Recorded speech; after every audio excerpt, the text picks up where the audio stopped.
Good evening. Thanks for coming out, guys. There are only two things that I want in life. One is to find true love, and the other is to be a contestant on Dancing with the Stars.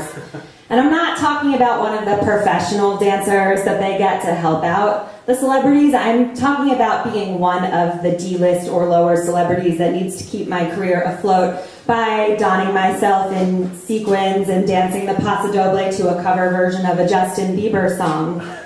And there was never really a time where I could connect that finding true love and being on Dancing with the Stars could somehow come together until I saw a casting notice for ABC's The Bachelor.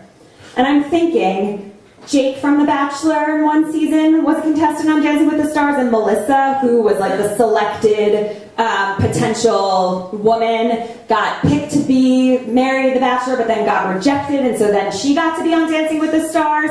So it was about time that they just had a straight-up female winner of The Bachelor on Dancing with the Stars. And so I thought it would be perfect. I could apply to be on The Bachelor. I would audition. I would become one of the 25 girls vying for some man's love. I would get proposed to. I would find true love, and then get to be on Dancing with the Stars.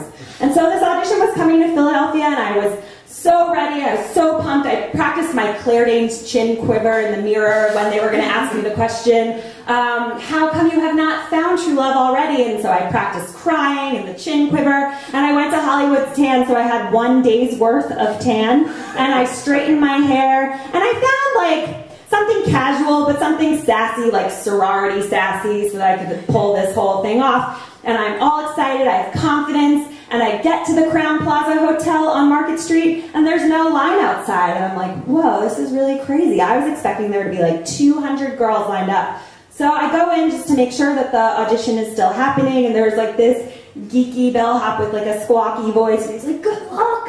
And he points up the escalator, and so I go up the escalator, and there's a waiting room, and there's only like 50 girls. And yes, they have orange spray tans and bumpets in their hair, and they're wearing short dresses and heels and lip gloss, but I still felt like I had this in the bag because I was gonna cry on camera when they interviewed me.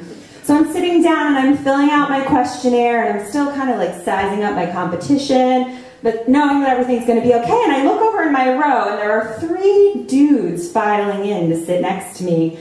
And the one that's sitting closest to me is like Jude Law before Jude Law went bald. Like, he is alarmingly attractive, and I'm getting nervous, and my heart is beating really fast, and I have to look down at my application because my face is turning red. And then I hear him talking to his friends, and he has a British accent. So I am thinking, Chris Harrison, come to the Crowne Plaza Hotel in Philadelphia right now, because we're going to have the final rose ceremony right here, right there. No auditions necessary.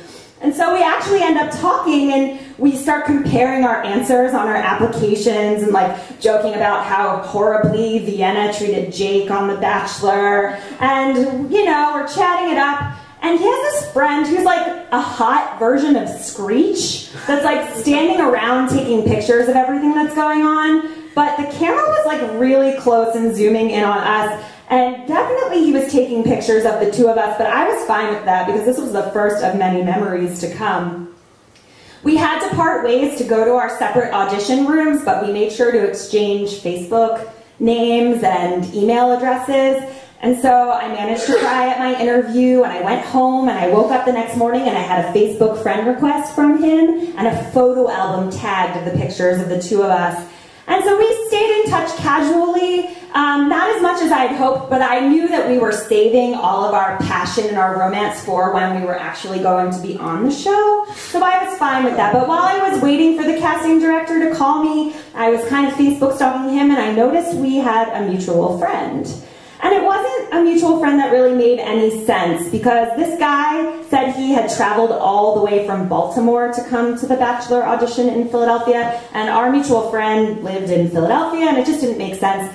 But then I run into the friend on the street, and I realize right then, oh, yes, I want to ask you about this. And so I say, how do you know Jack? And my friend looks at me, how do you know Jack? And that goes back and forth, until my friend finally tells me that Jack and my friend were studying in South Africa together at university, and Jack was the boyfriend of his roommate, Daniel. And I'm thinking, Daniel, that's a really weird way to pronounce Danielle in South Africa. And I'm telling this to my friend, he's like, no, that guy's gay. And it was almost like I was on the top of a cliff on a tropical island, and the only way to get off was to be airlifted by a helicopter. And Chris Harrison is there, and I'm crying, and I do not get a rose, and there is dramatic orchestra music swelling in the distance, and my heart is destroyed. And so I'm telling you this because I am a believer. I'm not gullible, but I am a believer. And I am fine with the fact that this guy is gay because you know what? I hope that he ends up on a season of The Bachelor, and I hope that he is able to fool America just like he fooled me. And if he does, he can totally have Dancing with the Stars. I am totally fine with that.